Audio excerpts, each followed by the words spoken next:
سوال اور الزام میں بہت فرق ہوتا ہے۔ سوال کا مقصد علم کا حصول ہوتا ہے اور الزام کا مقصد کسی کی کردار کشی ہوتا ہے۔ جب الزام کو سوال بنا دیا جائے تو پھر علم کے نہیں بلکہ نفرت کے دروازے کھلتے ہیں۔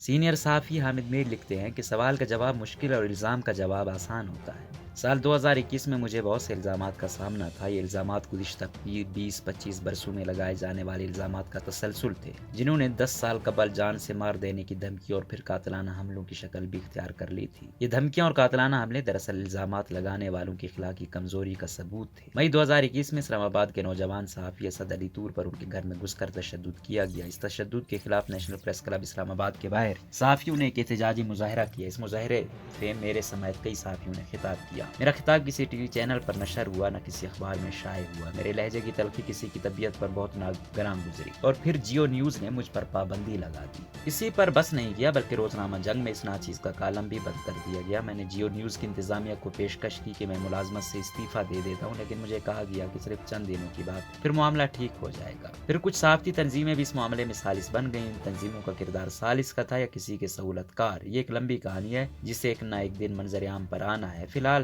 صرف یہ عرض کرنا ہے کہ ایک طرف تو مجھ سے وعدہ کیا گیا کہ آپ بے فکر ہو جائیں، اسد علی طور پر حملے کے ملزم جلد گرفتار ہو جائیں گے، لیکن دوسری طرف مجھ پر الزامات کا ایک نیا سلسلہ شروع ہو گیا۔ کچھ زرخرید یوٹیوبرز نے الزامات کو سوال کا رنگ دیا اور ان کے سوال مجھے منیر نیازی کا یہ شعر یاد دلاتے رہے: کسی کو اپنے عمل کا حساب کیا دیتے، سوال سارے غلط تھے، جواب کیا دیتے۔ سوال صحیح ہوں تو جواب مشکل ہو جاتا ہے، لیکن اگر الزام کو سوال بنا دیا جائے تو جواب بہت آسان ہو جاتا ہے۔ مئی 2021 میں مجھ پر عائد کی جانے والی پابندی کے بعد صرف میری ذات پر ہی نہیں بلکہ میرے خاندان پر بھی الزامات لگائے گئے۔ میرے بھائی عامر میر کو FIA نے لاہور میں بغیر کسی مقدمے کے گرفتار کر لیا۔ عامر میر کے ساتھ ایک اور صحافی عمران شفقت کو بھی ان کے گھر سے اٹھایا گیا۔ دونوں کو گرفتار کرنے کے بعد ان پر ایک بے بنیاد مقدمہ بنایا گیا۔ یہ مقدمہ طاقتور ریاستی اداروں کے اخلاقی دیوالیہ پن کو پوری دنیا کے سامنے بے نقاب کرنے کا ذریعہ بنا۔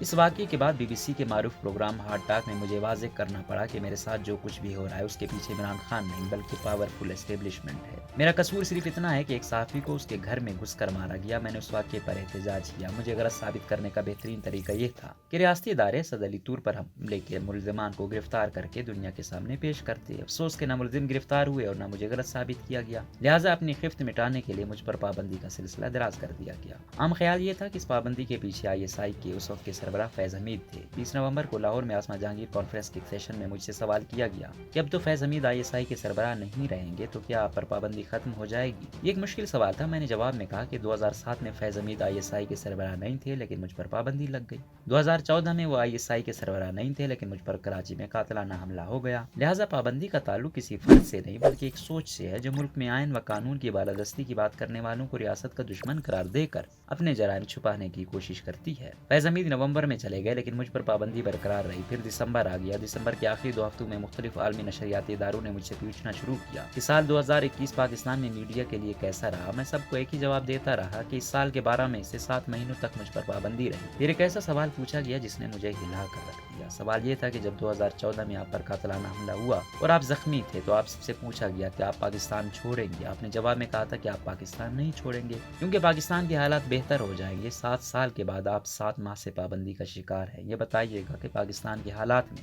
کیا بہتری آئی ہے؟ میں نہ تو فواد چودھری ہوں اور نہ ہی شہباز گل ہوں کہ دن کو رات اور رات کو دن کہوں۔ میں تو خود سینسرشپ کی ایک چلتی پھرتی مثال بنا دیا گیا تھا۔ میں نے 7 سال پہلے جو دعویٰ کیا تھا وہ غلط ثابت ہو چکا تھا، لہٰذا میں نے اعتراف کیا کہ میڈیا کے لیے حالات بہتر نہیں ہوئے بلکہ پہلے سے بھی خراب ہو گئے ہیں، لیکن اس کا حل یہ نہیں ہے کہ میں پاکستان چھوڑ کر کہیں اور چلا جاؤں۔ میں نے اپنی قوت ارادے کو مجتمع کیا اور یہ کہہ کر اپنا جواب ختم کیا: پابندی کے مقابلے کا یہ کوئی طریقہ نہیں کہ میں پاکستان چھوڑ دوں۔ پابندی لگانے والے میری صحافت ختم کرنا چاہتے ہیں، لیکن میری صحافت واشنگٹن پوسٹ اور DW اردو کے ذریعے جاری ہے۔